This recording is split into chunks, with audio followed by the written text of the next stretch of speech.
Hello everyone and welcome to Leadership Links Live. My name is Kintopf and I'm the Director of Organizational Development here at MyPath. And I'm joined today by Sarah Goralski. Sarah is our Executive Director of Program at Genesee Lake School and Prader-Willi Homes. Welcome, Sarah. Thanks for having me, Ann. You're welcome. I'm glad to have you here. Sarah's had a long journey here at MyPath. Yes. I understand you've been here for quite a long time. So why don't you tell us a little bit about your journey, your path at MyPath, all the way up until your current role. Yeah.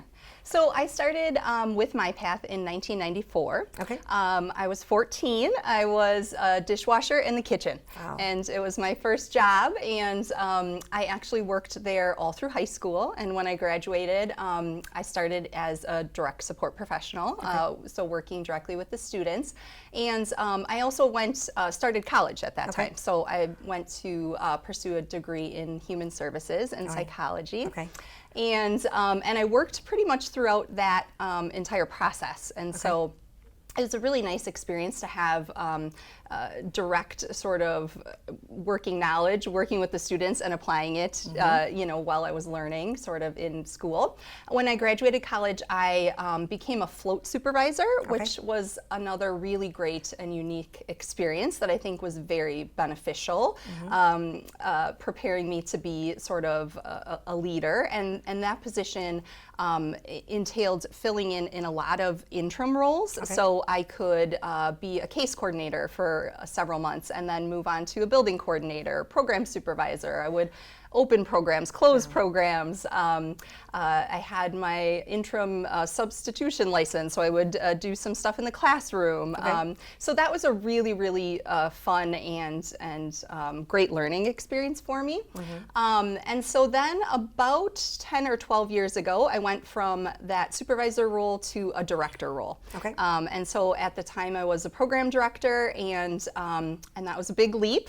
And I did that for about 10 years with a lot of different growth within that as well. So I started with 4 programs, and then 8 and 10 and 12 and 16.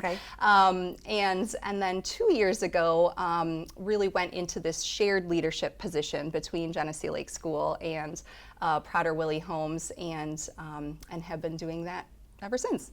So you've had a quite number of positions, which really just shows the ability to grow at this organization, right? And you chose to grow pretty much with one organization, but you took on the responsibility of the second. But one of the things I want our listeners to understand is, stories like Sarah's just shows the opportunities that we have here at MyPath. So thanks for sharing that. It's great. I know it's very cliche, but at Genesee Lake School, our tagline is a place to grow, and I feel like that has truly been the opportunity that I've had. Absolutely, absolutely. Well, thank you for sharing that.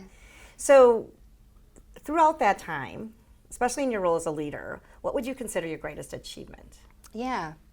I don't consider myself a person that's very focused on achievements. I think in the traditional sense of titles or money or awards. But I think what I find to be the most rewarding or makes me feel the most successful at the end of the day is just knowing that anything I've committed to, I've given 100%. So I always just kind of talk to myself, talk to my kids, and the people that I work with, and just say, did you do your best?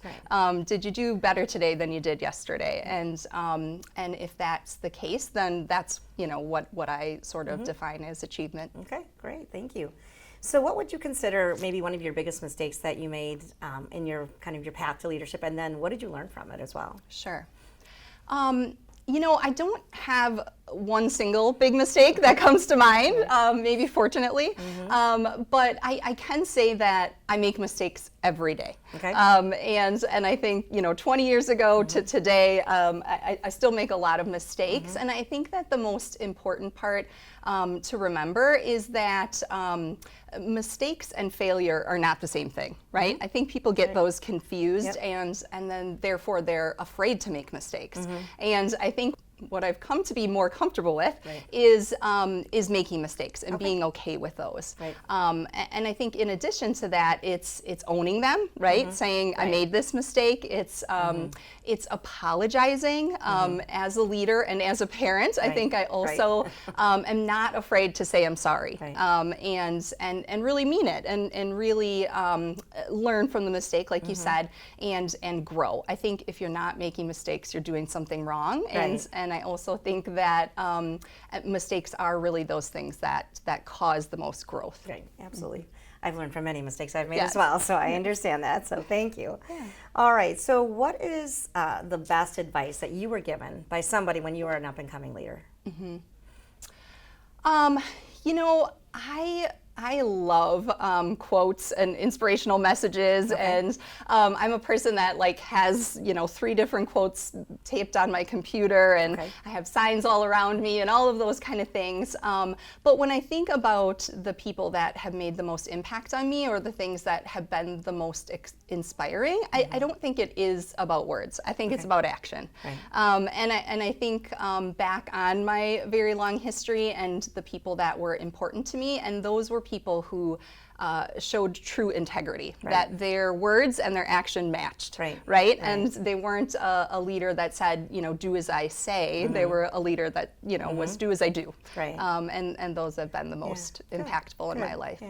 So just setting that example for your staff as well as your kids, right? Yes. Right. Yeah. Okay.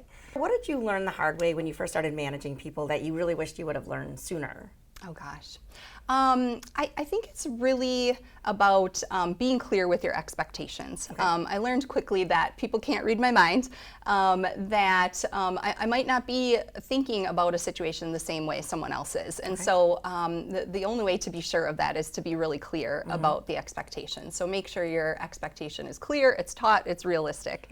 And I think from there, the second part is not being afraid to have critical conversations.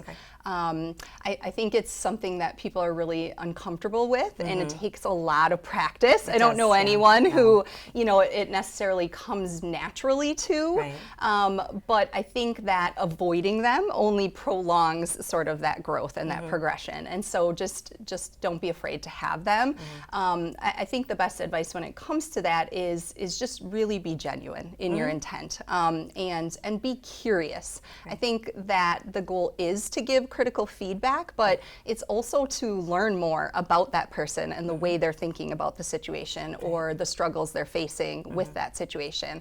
And I always am asking myself, what did I learn today, and how can I better support that person? And so I think that's really important. Yeah, absolutely. Good advice. So Sarah, what's one piece of advice that you would give to those who are new to a leadership role? Sure. I think if you're facing a situation and it's a struggle or things aren't going well, to really take a look inside. I think that often people default to sort of pointing fingers or placing blame or looking at the external environment to find out what's going wrong. But I find that it's really beneficial to look within yourself, right? And to say, what am I doing or not doing? What am I saying or not saying? What can I control, and what is it that I'm bringing to this situation? I think that that's the most beneficial, and it lends itself to continuous growth. And so that's for new leaders, that's for old leaders.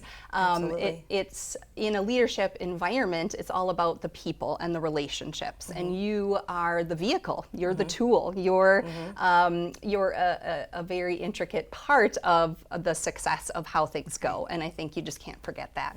So. All right. Well, thanks for that great advice. I appreciate it. And I know our listeners do as well. So if you are looking for more information on things that can help you in your leadership role, more conversations like I've had with Sarah today, please go out to Ready App, and then in Ready App you will find the resources folder, and then you'll find a particular folder marked Building Leadership Skills Resources for Managers and Supervisors. So thanks for joining us today, and we look forward to seeing you again soon.